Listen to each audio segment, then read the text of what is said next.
This is a recording of the February 5th, 2020 webinar from the Institute for Research on Poverty at the University of Wisconsin-Madison. The webinar is on a working framework for research-informed legislation prohibiting preschool expulsion and suspension. The webinar is based on work by Annie Davis, Yonah Drazen, Alysse Loomis, Christina Padilla, and Gracelyn Cruden, and it's a real honor to have Drs. Davis, Drazen, and Loomis on the line for this webinar. Annie Davis is a research track assistant professor at Georgetown University, where she is at the Georgetown Center for Child and Human Development. Alysse Loomis is an assistant professor at the University of Utah School of Social Work, and Yonah Drazen is a researcher here at the Institute for Research on Poverty. Dr. Davis is the first speaker. Hi, everyone. This is Annie Davis. Thank you so much for taking the time to attend this webinar. We're so glad to have you with us, and we appreciate your interest in the topic of preschool expulsion policy. Our presentation for today is titled, A Working Framework for Research-Informed Legislation Prohibiting Preschool Expulsion and Suspension. So we want to express from the whole team our gratitude to the IRP for the opportunity to present. So we are a team of 5 researchers who've been investigating this topic for some time, and you'll hear from 3 of us today on the webinar. So we are a team of 5, and we began this work as part of our involvement in the Doris Duke Fellowship for the Promotion of Child Well-Being. So we'd like to acknowledge our gratitude for the support of the Doris Duke Fellowship to us individually as researchers and for their role in encouraging this interdisciplinary collaboration. So to begin with, today we have a little bit of an overview for you. We are going to start with a brief fictional vignette to bring this issue to life a bit. We're then going to review the research on preschool expulsion prevalence, predictors, and risks, and then we'll share our methods, results, and recommendations from our qualitative review of state preschool expulsion policies. So we're very excited to share this with you. And all we ask at this point is that you don't disseminate these findings further without permission from one of us, just because they are pre-publications. Wonderful. So we are going to present an example of a situation where preschool expulsion may become likely. So this is a fictional vignette, but it's based on a compilation of true stories that we've heard. And the purpose is to bring to life the nuances here, because it's quite complex. We want to humanize the issue, so it's not just that we are talking about children who have these bad behaviors who then get expelled, or teachers who are being biased and expel children. There's so much to it, and frameworks like that can actually be quite damaging. So please consider with me the following case. A 4-year-old African-American boy attends a private daycare based in a community center. He is bright and curious, and as well, he's prone to extended meltdowns involving crying, yelling disruptively during circle time, lashing out physically when people try and clean, and knocking toys and materials off of the shelves when he's distressed. This behavior only tends to happen when he's asked to change activities or to transition. For example, being told to clean up and get ready for snack time. His teacher is a seasoned child care provider whose grandchildren attend this center. She's tried several ways of responding to his tantrums, including asking him what's wrong, prompting the other children to give him some space and let him cry it out himself, as well as giving him timeouts as a consequence for aggressive behavior. These behavioral responses are consistent with how other teachers tend to respond to tantrums in this center, and they're as well how the teacher tended to raise her own children. On an average day, this teacher is tired. She has a big classroom that can be quite stressful, and it's a struggle to keep up with these very active children, especially having knee surgery and experiencing pain when she bends over. Over time, with this particular child, she's developed this sense of dread whenever she gives them an instruction expecting a meltdown each time. That brings up a rush of frustration when one starts, and anger if he throws something that hits her or someone else. These feelings are compounded by her sense that her attempts to support him so far have not been working like they usually do for other children. As well, compounding her reaction is the fact that her behavior makes her worry about his future as an African-American boy. He's also African-American, and they both live in a low-income neighborhood, and she worries that he'll grow up, quote, too aggressive, and she's seen other children grow up and get in trouble with the juvenile justice system. She wants to help them, and she's not sure what else to try. The mother and the teacher here rarely see each other to talk about the child because he's picked up from aftercare, not from the classroom. Unknown to the teacher is the fact that the child's home life is hectic these days because his single mother works multiple jobs with unpredictable shifts. His mother wants things to be calmer at home as well, but really needs to make ends meet, so her mother and a neighbor take care of him when she's working in the evening. And usually if the child's not sure on a given day, who will be putting him to sleep, although there's always an adult there to care for him. However, he's a child who has always had a bit of an anxious temperament and has become increasingly anxious in this situation, craving more control and predictability in his life. Of course, as a 4-year-old, he cannot consciously recognize or vocalize this. So in daycare, he feels pulled to exert all the control that he can on his environment. And when adults ask him to transition, he feels out of control and feels these emotions that he's not yet able to manage at his developmental stage. So at this center, none of the teachers have received training beyond what's required for licensure, given the slim budget of the center, so they've not had access to information about early childhood mental health, about behavior management strategies, or about trauma. Furthermore, this center has a history of classrooms that become chaotic and out of control to the point where the parents complain, and some pull their children out. The center director has taken notice of this child's tantrums and has started to get worried that parents will again complain. And she's expressed this concern to the teacher, trying to impart a sense of urgency to manage him better. The center director has told several parents over the past few years that their children's behavior were too extreme and could not be managed at the center, and has asked them to withdraw their children. This has resulted in less chaotic classrooms, so while she doesn't like doing this, she views it as a necessary evil to keep the peace at the center and keep enrollment from dropping when parents might, in the context of chaos, look elsewhere for child care. So this is, again, a fictional vignette, but intended to bring to light some of the myriad of factors that lead to preschool expulsion across multiple levels of influence. So we'll talk about teachers, schools, and the early childhood, or ECE, system. These factors are very much worth talking about to disrupt the dominant narrative that the cause of expulsion is the child's behavior. There are 2 reasons why that narrative simply doesn't work. First of all, challenging child behaviors are part of typical development. As many of you may have observed in your lives, tantrums and oppositionality are seen in most children as they go through early childhood and learn about the world and their emotions. For those children where their challenges go beyond what's expected in typical development, this should signal to adults that there's an unmet need. So in addition, all teachers are likely to interface with children with mental health difficulties. Although this is not always known, rates of mental health challenges in early childhood are similar to those of elementary school-age children. And of course, this is greater when children have greater levels of stress. So obviously, preschool expulsion is not caused by child behavior as well, because children aren't the ones who make the decisions. So when we draw back the lens, we realize that expulsion is a decision made by teachers and directors, and is also influenced by the entire early childhood education system. So let's start with teachers. So for them, their interpretations, feelings, and behaviors are key. First of all, to lead towards an increased risk for expulsion, teachers have to interpret the child's behavior as atypical or unmanageable. And this depends on the teacher's sense of her own competencies, her own experiences, and other factors. In addition, these interpretations are influenced by implicit biases. Research has shown that all people have implicit biases, and that would include teachers. When a teacher sees a young child, especially a boy of color, demonstrating challenging behaviors, they likely make an unconscious connection to stereotypes of that child's racial and ethnic group, which may in turn affect her sense of the urgency of the problem and her ability to help. So moving on to emotions, we know that early childhood educators report high levels of stress in their work and in their personal lives. If they're working in a low-income community, they likely have many of the same stressors as the children and families do.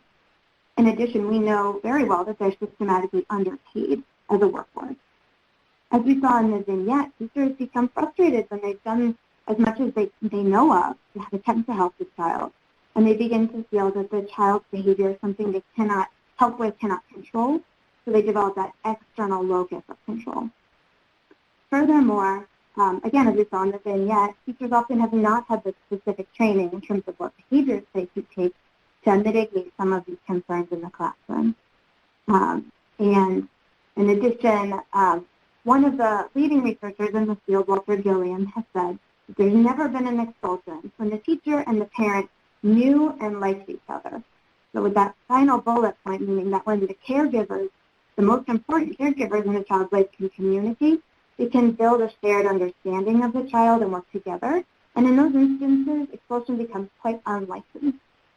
So this collaboration is influenced by many things, but can also be affected by cultural differences in child-rearing norms. So moving on to the school level, we know that one of the main reasons expulsion might occur is because the schools might not have any explicit policies about expulsion, and also they might have no funding for the supports that can ameliorate the stress in the teacher-child dynamic. And we're going to discuss those supports more later in the webinar. In terms of the early childhood education system in general, it is significantly more challenging to implement policies or track outcomes given the fact that it's a very large and unintegrated system. So it has many different funding streams. And as you all might know from your work or personal experience as a parent, before kindergarten, children may be cared for in private daycare centers, Head Starts, universal pre-kindergarten, home-based childcare, and other systems. And this is in contrast to the public K-12 school system, which is a less cohesive system, which is a more cohesive system, and furthermore, has many more resources and can have more systemic research. So it's much more complicated to have a integrated system of data collection and of, a sort of broad research agenda when there are so many different subsystems. It's important to note that one big exception here is Head Start. Head Start is a leader in this issue because they, in their performance standards, have already prohibited expulsion, and they have a very much more clear and integrated system. Okay, so now that we understand a little bit more about how it could come to be, we can talk a little bit more about the prevalence. So you likely have all seen in the popular press that there has been a good deal of attention paid to the prevalence rates of expulsion from early education. And this really started with Walter Gilliam's seminal 2005 study, which you can see in the center box. And so he looked nationally at rates of expulsion from state-funded pre-kindergarten and found that it was occurring at over 3 times the rate as compared to K-12 education. A more recent finding from HRSA's 2016 National Survey of Children's Health revealed that approximately 250 instances of suspension or expulsion occurred each day. Furthermore, analyses of data that were disaggregated by race and gender show us that boys of color are disproportionately affected, making up 19% of enrollment and 45% of suspensions. So these results are quite telling, but it must be mentioned that we have significant progress made to accurately measuring this phenomenon. First of all, as you probably noticed, the data that we're reporting here cut across different subsystems. So some of them talk about preschool in general. Some of them are specifically about state-funded pre-K. As well, they have different respondents. So the National Survey of Children's Health asked this question to parents, whereas other data collection efforts have focused on administrators and teachers. And as well, some capture both suspension and expulsion, which together are known as what are called exclusionary disciplines, whereas some just focus on expulsion. So, and then perhaps most fundamental of all, we lack as a field a universal definition of preschool expulsion. So, for example, if a child is asked to transition to another school, given what some might term as needs that cannot be met in that particular center, there's disagreement over whether or not that would count as expulsion. In addition, there is a phenomenon called soft expulsions, where the teacher or an administrator never explicitly ask the child to leave and not come back, but they might make it difficult for the child to stay in that setting. For instance, if a child is sent home early for his or her behavior each day for, 2 times, 3 times, 4 times a week, then, for a working family that becomes untenable and they may have to look for childcare elsewhere. Okay, so then understanding about some of the causes and the high and disproportionate rates, we turn to looking at the long-term impacts of expulsion. In the long run, what we've seen from research is that expulsion can predict incarceration later in life. And there's a cascade of events in between that forms what's called the preschool to prison pipeline. It's worth noting that most of the research we're going to be highlighting here has mostly focused on K through 12 educational settings, and there are some exceptions that I will highlight. So when we take a step back to look at how this connection could happen over time, we know that starting from the left, expulsions are most likely when there's not an explicit policy in place prohibiting them and articulating what should be done instead. Then furthermore, we know that stressed and overwhelmed teachers are at risk for feeling disempowered and resorting to expulsion. And as well, when we're very stressed, all people are more vulnerable to their implicit biases. And we know from research that adults have salient implicit biases for children of color as young as age 5. So one main study that I'll highlight that actually is from the early childhood world, Walter Gilliam and his team conducted an eye tracking study in which teachers were asked to watch a video of young children playing. And they were told as they were watching to be on the lookout for misbehavior that would occur. The twist was no misbehavior ever did occur, but the eye tracking technology demonstrated that they were disproportionately looking at the African American boy much more often than the other 3 children. In another study, this one with K through 12 teachers, they were presented with identical behavior records, but there was a difference. One of the behavior records at the top had a traditionally African American name, and one had a traditionally Caucasian name. And for the behavior record of the child with an African American name, they were more likely to label him a troublemaker and to recommend exclusionary discipline. Overall, studies of adults, not just teachers, have shown that they tend to, when they see pictures of African American children, to rate them as 4.5 years older than they really are on average, as less innocent, more aggressive, and likely to feel less pain. So we can see that this implicit bias is a factor in how adults understand child behaviors, and it's a critical component of this preschool to prison pipeline. So then next what happens is that when expulsion does occur, children miss educational time. So they are perhaps behind on their learning when they are integrated into their next setting. Additionally, while it is a response to challenging behavior, expulsion and suspension, neither of them are interventions.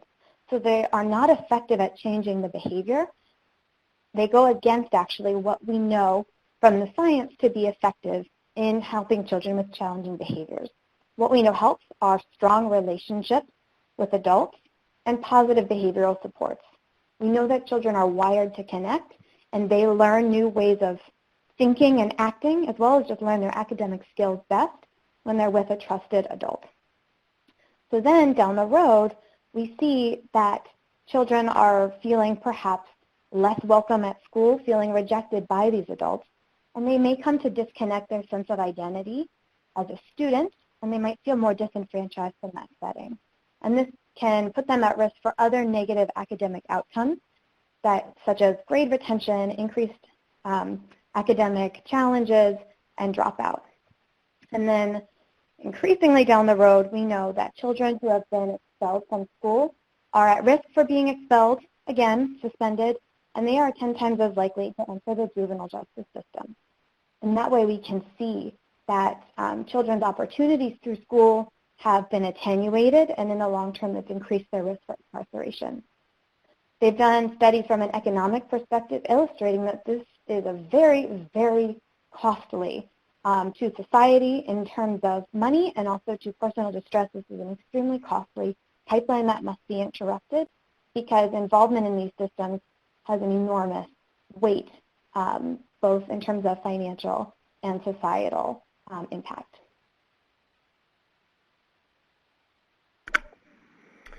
Okay, so and from here, I am going to turn it over to Yonah, who's going to talk us through our methods and what we decided to do to look into this issue further. thanks very much, Annie. So now that we have a bit of background on the pre-K expulsion issue, I want to turn to the study that we did that led to the recommendations that Alysse is going to offer in a few minutes.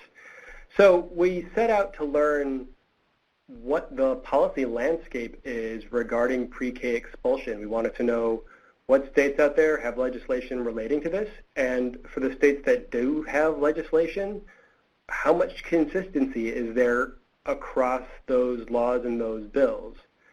And do the bills that are out there today line up with the current evidence, and what impact, ultimately, the most important thing, is this going to have on children and families?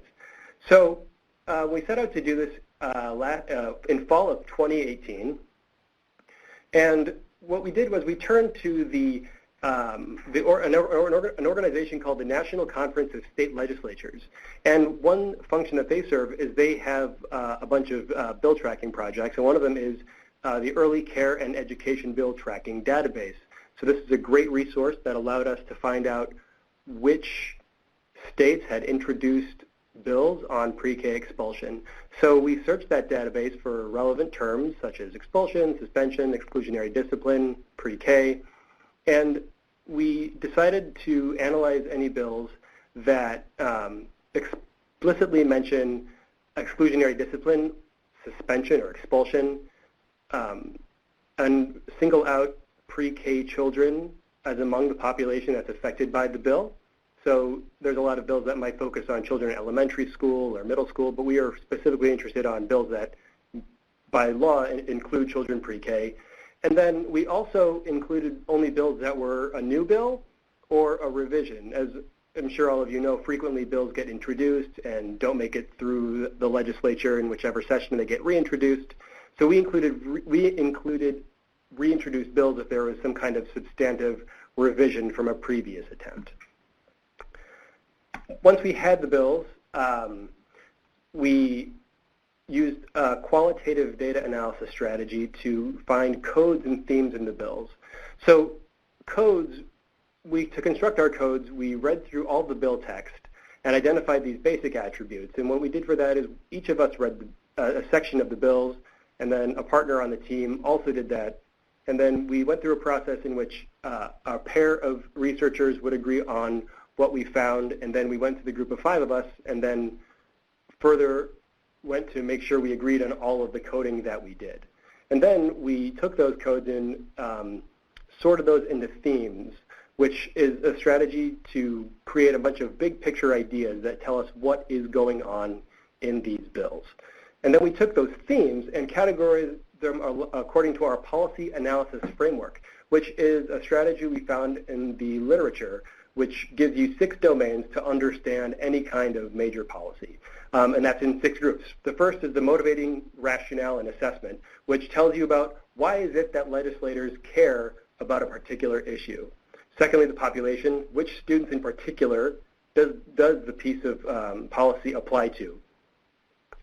Finally, thirdly, that is, we wanted to, the alternatives and practices. What is it that the bill is actually doing differently in schools to make exclusionary discipline less common? For personnel development, this is a category that attends to what kind of training and professional development is going on for teachers and school staff. Accountability is a category of policies that gets to how is it that the state is learning about what's going on the ground in schools. This is often a reporting mechanism that schools are required to do. And finally, financing is, of course, an indispensable part of any policy to account for how is it that all these changes are getting paid for. So what did we find? We found 12 states that had an exclusionary discipline bill. As you can see this map here, almost all of them eventually passed, 9 of the 12, and then 2 of them were pending at the time of the study, and only the one from Colorado failed without being passed subsequently. One interesting thing about this map is that it shows that interest in the pre-K expulsion is not limited to any particular region in the country, and it's not limited to any particular partisan control of the legislature. We see there's a great deal of geographic and political diversity that's going on amongst the states that have passed these bills. And we found that only in Georgia did a bill get introduced, defeated, and then subsequently passed in a revision. Regarding the actual substance of the bills, for the motivating rationale, we found that legislatures expounded upon the positive effects of early childhood education and why it's important for kids. And like Annie talked about, there's serious consequences for expulsion that can have lifelong implications. And as Annie also spent a good amount of time talking about, is that there's very real disparities and disproportionalities among children, and the fact that we don't know what's going on. And this seems like these issues were really guiding the legislatures in passing some of these bills. Some of the bills also required some kind of training on the part of the schools to help teachers understand children and child development. So as Annie was saying, that a lot of the ways that children demonstrate challenging behaviors is simply a normal part of development, and how can we help the pre-K teachers attend to these sorts of things. Helping teachers understand the disparities and having culturally responsive practices to help keep kids in the classroom, and your basic classroom management strategies. As far as financing and accountability, we did not find a lot of new funding being proposed for new programs. The exception to this was in Colorado, where, if you recall, the bill didn't go through. But we did see some funding being authorized to help the education programs report back to the state for who's being excluded. And the kinds of things that the states did want to learn about as far as accountability from the programs included implementation timelines and reporting for the rules that the education programs put into place and who is being excluded. Finally, the alternatives and practices included procedures for when children did need to be excluded for some reason, how we include parents in planning for child education and keeping them in the classroom, and practices that should be included before expulsion, which I'll show you a little bit more of in this slide here. So we found that there was not a great deal of overlap as far as the various actual alternatives that were being proposed by the bills. A lot of them, as you can see, offered that schools should refer to community resources for the kind of supports that students and families might need to stay in the classroom, behavioral interventions, and specifically, we found two that were mentioned by name.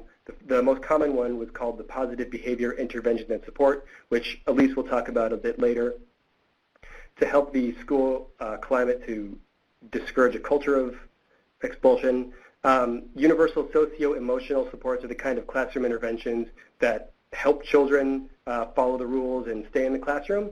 And finally, the infant and early childhood mental health consultation, which is another specific intervention that that two of the bills recommended to be implemented. So that's what we found in the bills, and now I'll turn it over to Alysse to talk about what we think is some recommendations for moving forward. All right, thanks, Yonah. So I'm going to be covering some of the recommendations that came out of the legislation that we reviewed. And these recommendations cover kind of a range of topics, including the scope of the bill or who it covers, the components of the bill itself, and the evaluation of the legislation, or how we can tell whether it's effective. These don't cover kind of everything, but our hope is that these recommendations can help states to develop more comprehensive preschool legislation and give ideas to those who are advocating on behalf of this legislation. So first I'm going to talk about the scope, or who the bill covers. So none of the bills that we reviewed in this study universally protected young children in the state from exclusionary discipline, or I should say very few of the bills. So in fact, only one of the bills from Illinois covered children in early care and education settings other than preschools. And this might reflect a misconception that children in settings like daycares and home child care settings don't experience expulsion, but probably also reflects, as Annie talked about, the complexity of the early childhood educational system and difficulties in regulating this system. So our recommendation related to the scope of the legislation is to broaden the range of children protected under preschool expulsion legislation to include all children in early care and education settings. So we recognize that it's challenging to write effective legislation for a complex field like the early care and education system, but there are two potential mechanisms that policymakers can consider which might impact public and private centers as well as home-based care. And these are licensure requirements and public funding.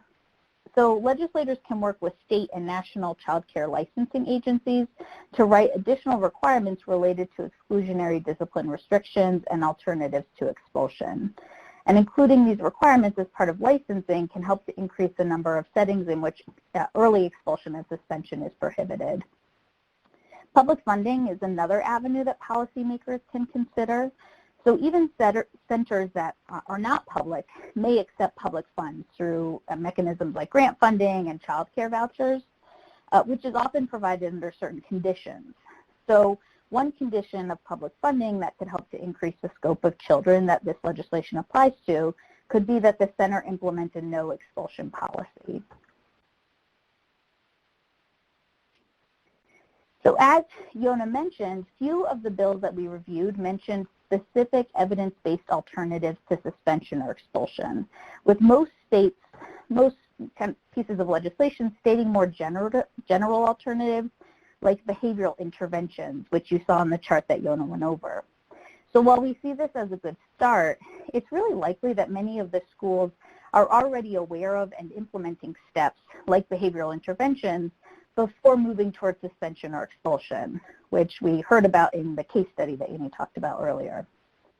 Anecdotally, what we found when looking at public testimony for other legislation around limiting or reducing school suspension and expulsion is that teachers are sometimes against this legislation because they feel like it's taking away one of the few resources they have to manage challenging behaviors without adding new and effective resources in its place.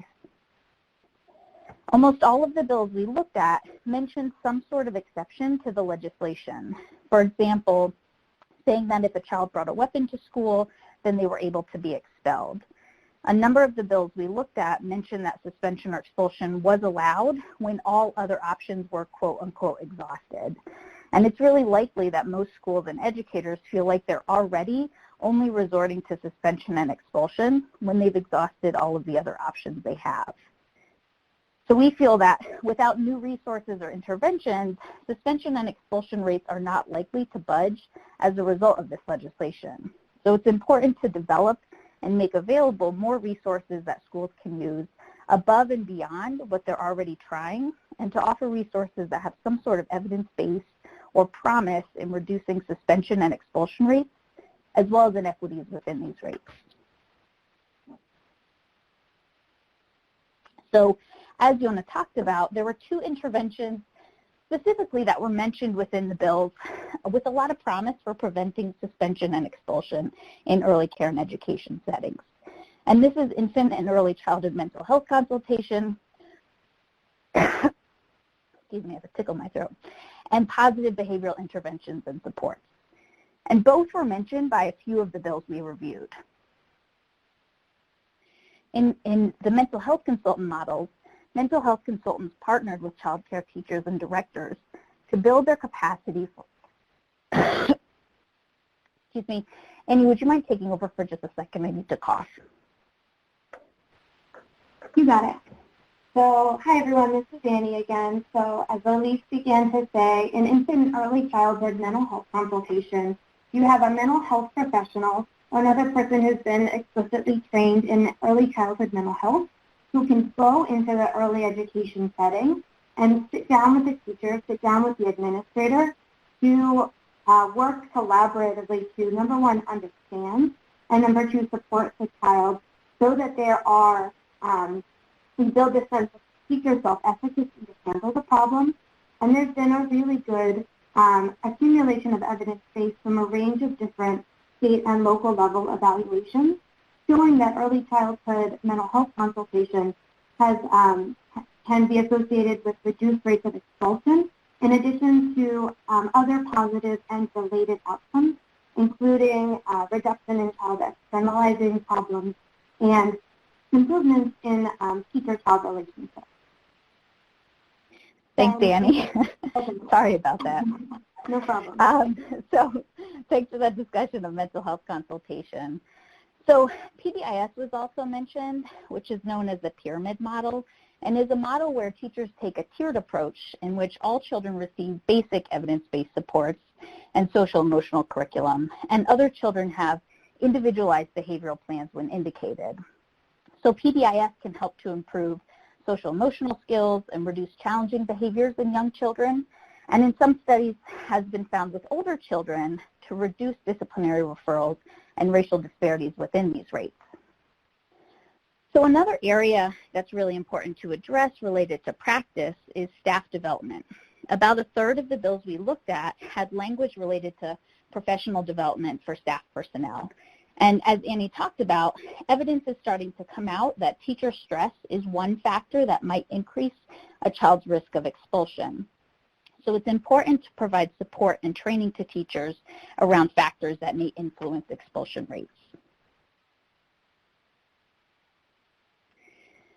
A really important recommendation that we identified is related to funding. So the level and specificity of funding mentioned within the bills that we reviewed varied really widely.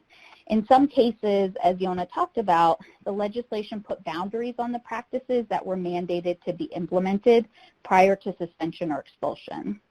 For example, Ohio recommended that when there was a need for additional mental health services indicated for a child, school staff can support parents or guardians with finding those services in a manner that, quote, does not result in a financial burden to the school district or school. In essence, here they're noting that schools don't hold a financial responsibility within the legislation. In other cases, the legislation proposed to expand funding streams to support the legislation. So like Yonah mentioned, Colorado discussed expanding an existing funding stream specifically to support services for students at risk of disciplinary action. So what we did find was that most mention of funding within the legislation was related to tracking of the data, rather than increasing a school's capacity to actually implement practices that would keep them in compliance with the legislation. So for example, Connecticut mentioned soliciting grant applications for the purpose of tracking the number of children who have experienced behavioral or disciplinary problems, and DC mentioned a required fiscal impact statement.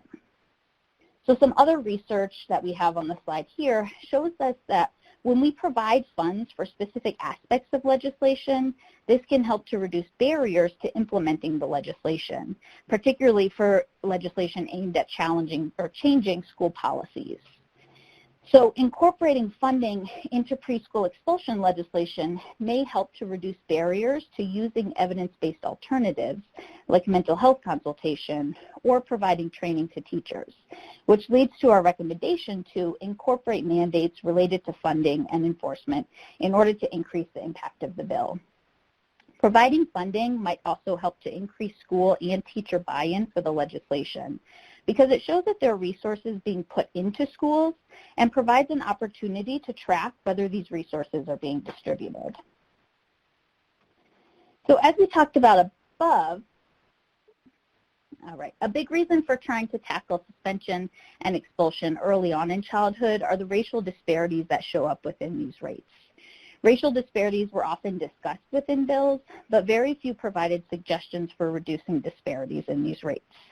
And this is really important because reducing suspension and expulsion overall doesn't necessarily lead to reductions in disparities within these rates. So it's important that states that are tackling preschool suspension and expulsion are also really intentionally tackling racial disparities. So to center equity within this legislation, our recommendation is to mandate disaggregated data collection and explicit state-level plans for addressing disparities. Data at the child level should be disaggregated by indicators where one may find disparities, like race and ethnicity, immigration status, disability status, and income level. Also, states should articulate and report on plans to allocate resources to centers with children at greater risk for suspension and expulsion. and should integrate evidence-based practices like teacher coaching models that have been found to reduce rates of racial disparities in discipline rates with older children.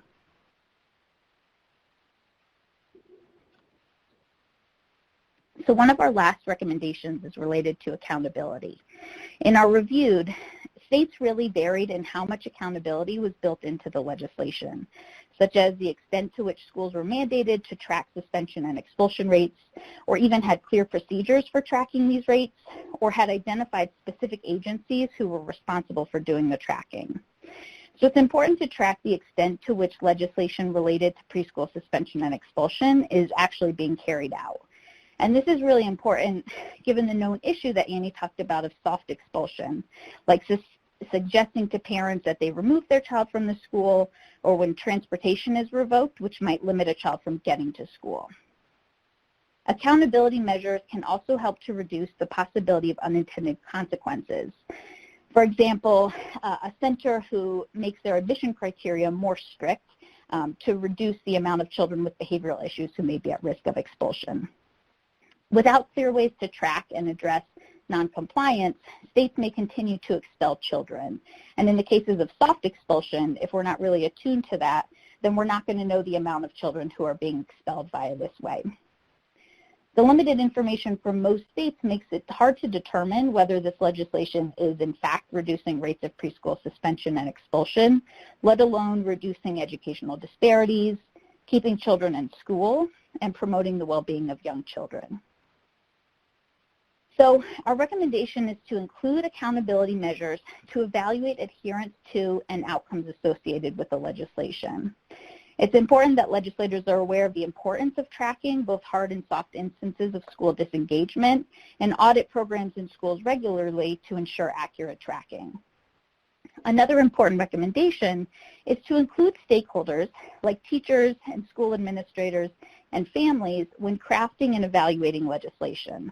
And this can help to reduce barriers to implementing the legislation and to ensure the voices of caregivers and teachers are being represented. And it's particularly important that there's buy-in from teachers and administrators for this legislation. So finally, along with increased accountability within the legislation, one overarching recommendation is that we need more research looking at the impact of this legislation across different states. And this can help us to understand whether legislation can help to reduce suspension and expulsion in preschool and early grades, and also whether it helps to improve the well-being of children. A few states have started doing this.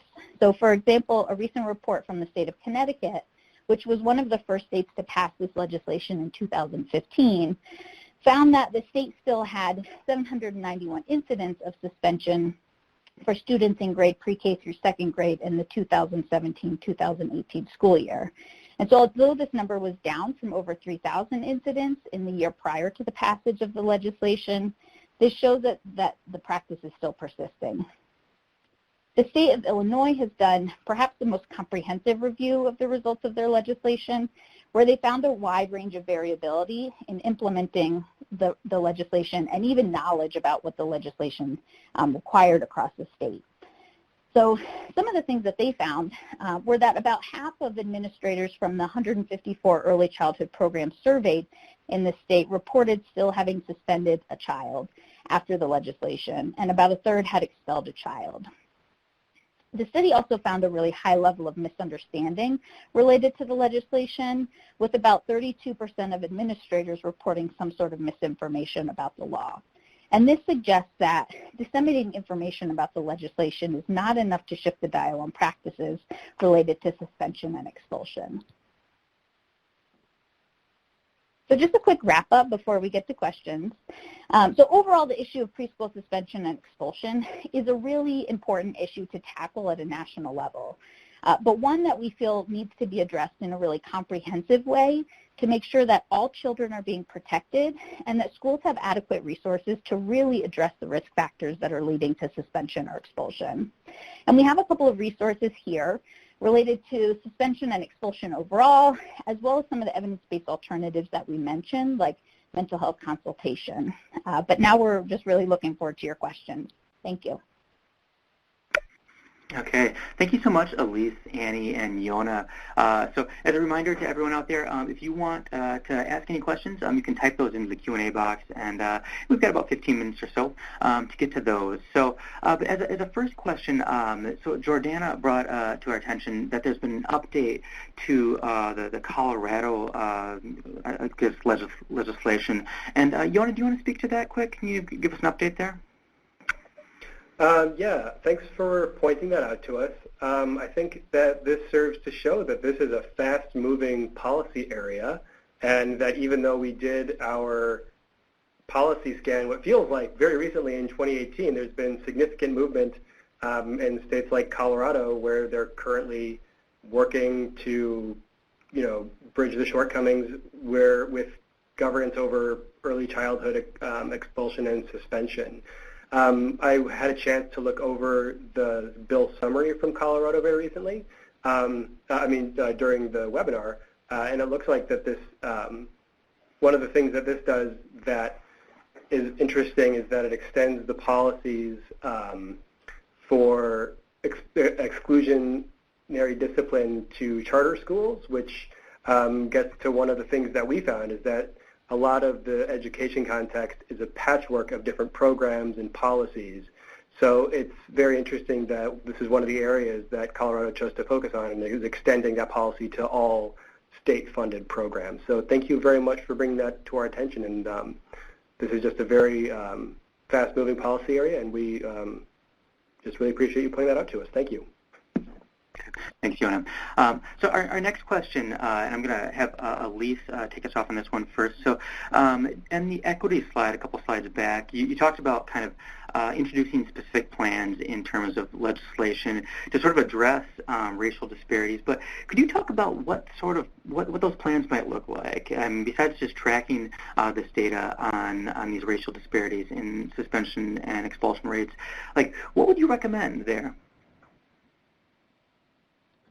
That's a great question, and I think one that's really kind of going to evolve in future years because there hasn't been as much research in terms of looking at what are specific interventions that can reduce racial disparities and discipline rates in young children. So that's definitely a need for future research. So one of the things that we suggested starting with is tracking kind of existing rates so that states can see, once they implement this legislation, are the disparities in rates going down in addition to overall rates. Another thing is to really intentionally think about the practices that they're implementing, whether it's at a professional development level or specific interventions. So it might include professional development for teachers, excuse me, around implicit biases and the impact that these may play in kind of their perceptions of children's behaviors. There is some research coming out now with older children. So my teaching partner is a coaching model that I've heard about, and it's a coaching for teachers, and has been found to be associated with reductions in kind of discipline referrals and disparities within those rates for teachers of older children. So it may be that giving teachers an opportunity to reflect on kind of how they're perceiving behaviors and to talk that through with a behavioral coach might help to reduce disparities in terms of how they're perceiving children. Definitely an area, though, where there's a lot of kind of future needed work in terms of thinking about how do we really shift that dial. Okay. So we have a kind of a related question that bridges from there. And Annie, I'll probably have you kind of take this one first. But so Bree's asking about specific recommendations for addressing implicit bias and perhaps, what some of this legislation is recommended or some of the things that they're trying to implement. Do you want to speak to that at all, Annie? Sure, yes. That's an urgent need for the field as far as I can see it. And so certainly there have been a good number of articles sort of explaining about this issue and less saying what to do. So, and fewer evidence-based models for sure. There is evidence for the role of infant and early childhood mental health consultation as a conduit to reducing implicit bias, meaning that at least in terms of the theory of change for mental health consultation, when you are slowing down, taking time to think about a child, all of the different contextual influences on behavior. It's aligned with anti-biasing interventions in that you see the child as an individual rather than as a sort of member of a group about which you have. So mental health consultation in and of itself, there's reason to believe that it can move the dial on those implicit biases. As well, it's my understanding that there are modules that are being created by both interventions in the training for their workforce.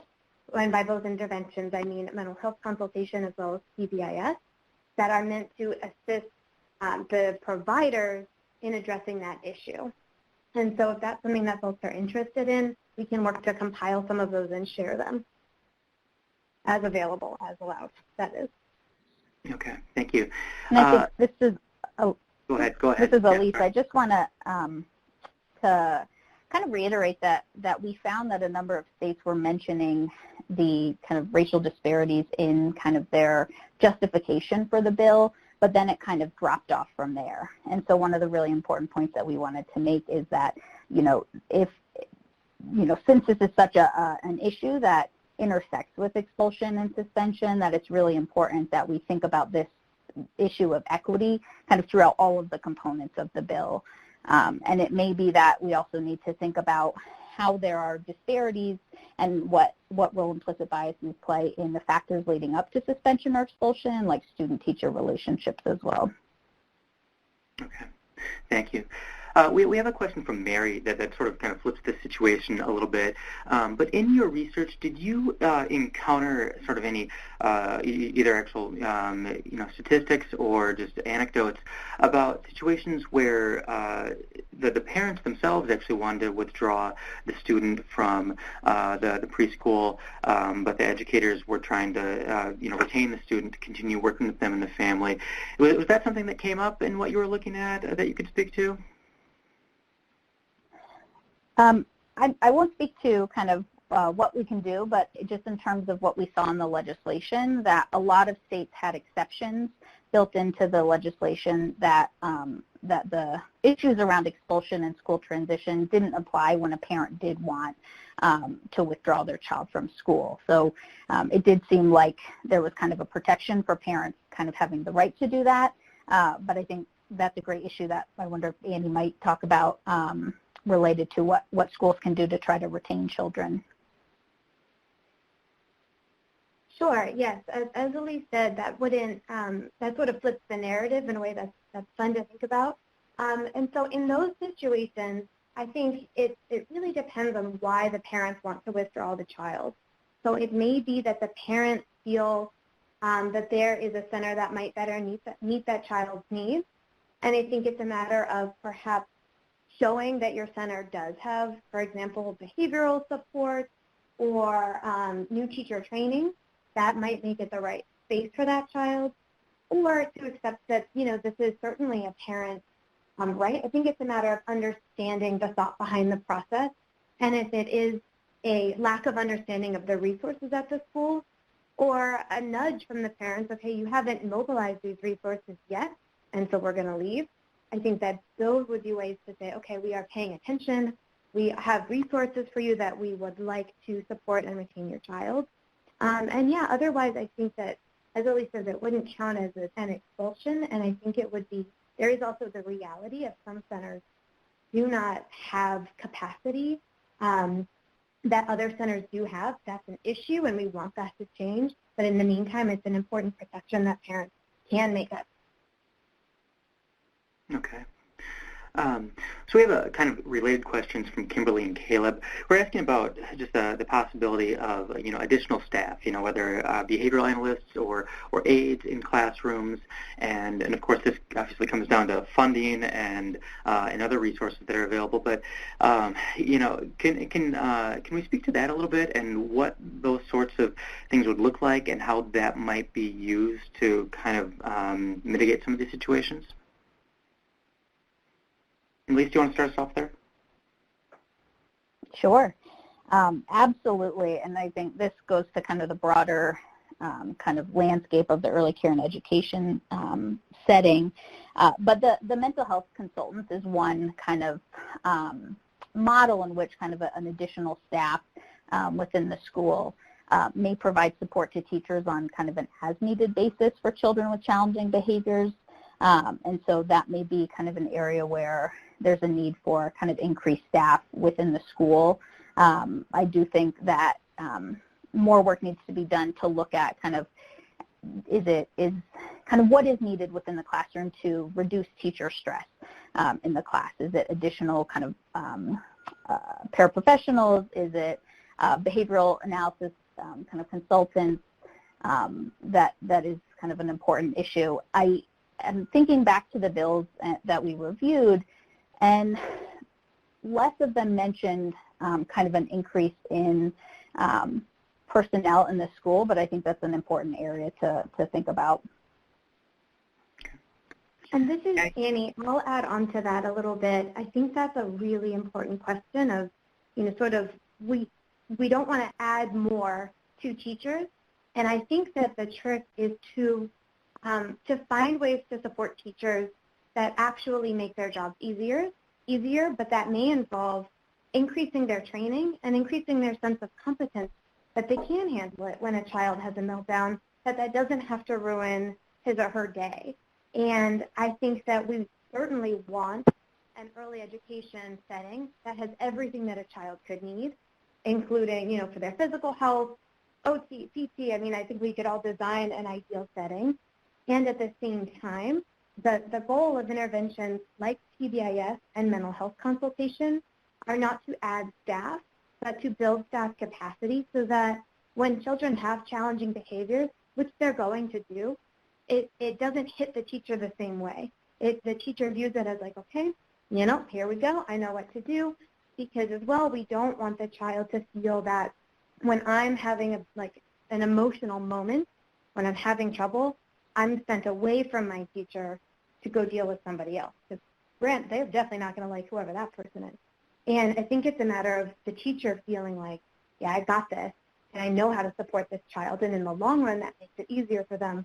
In the short run, I'm sure that it feels very overwhelming, and that's why you want that coach or mental health consultant to be with them in that process.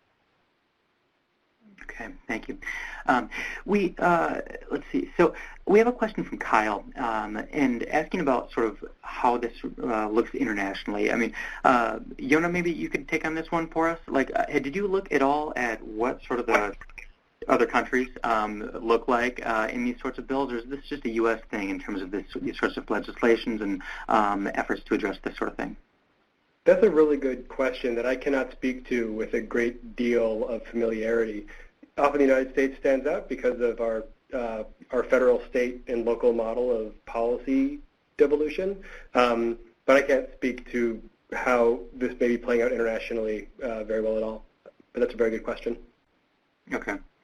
Alysse or Annie, do you want to speak to that at all, or are we going to stick with Yonah's answer there? I'd stick with Yonah's answer. I think it's really interesting, but I'm not sure. Yeah, same here. Yeah, okay. Excellent. So, we've got time for kind of one more question, and really I just want to give the three of you an opportunity.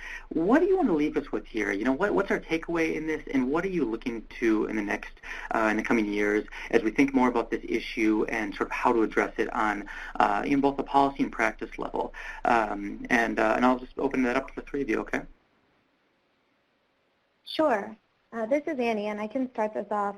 I think what I'm hoping folks leave with is an understanding of the nuance and complexity of this issue. I think when it first hit newsstands, it had a lot of shock factor and a lot of pathos. Oh my gosh, we're kicking kids out of daycare, that's wrong. And it is, and we have so much further to go.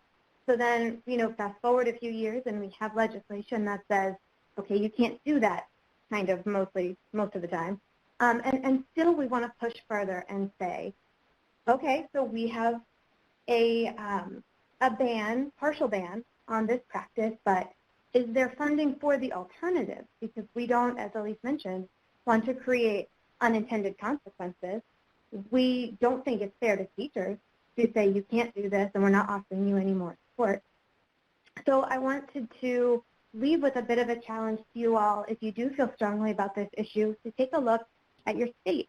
Is there any legislation at all? And if there is there a plan, a regulation, a plan for tracking it, seeing if it's being implemented, if it's being followed at all? And is the legislation good enough? Do you think it really helps? And if the answer is no to any of those questions, to think about getting involved at the state level and using, whatever your professional background is, to leverage that and advocate and talk to the folks at your state about what else can be done. Okay. Alysse or Yonah, did you have anything you wanted to add to that?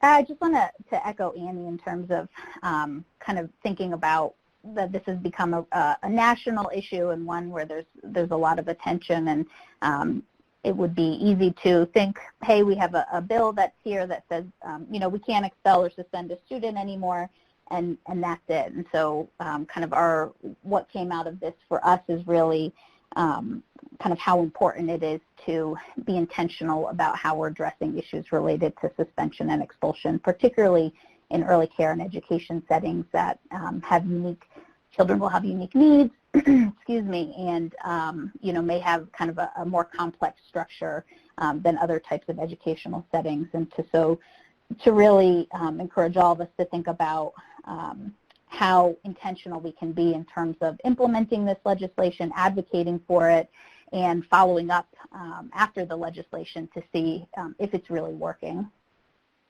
Okay. Yonah, do you have anything you wanted to add? I would just add that one of the takeaways that I found is that, like many areas where we serve children and families, we don't have enough of the evidence-based policies and practices that can help keep kids in the classroom, and it's important that we work to get more of those available to educators. Okay. So Yonah, Annie, and Alysse, thank you so much for this presentation.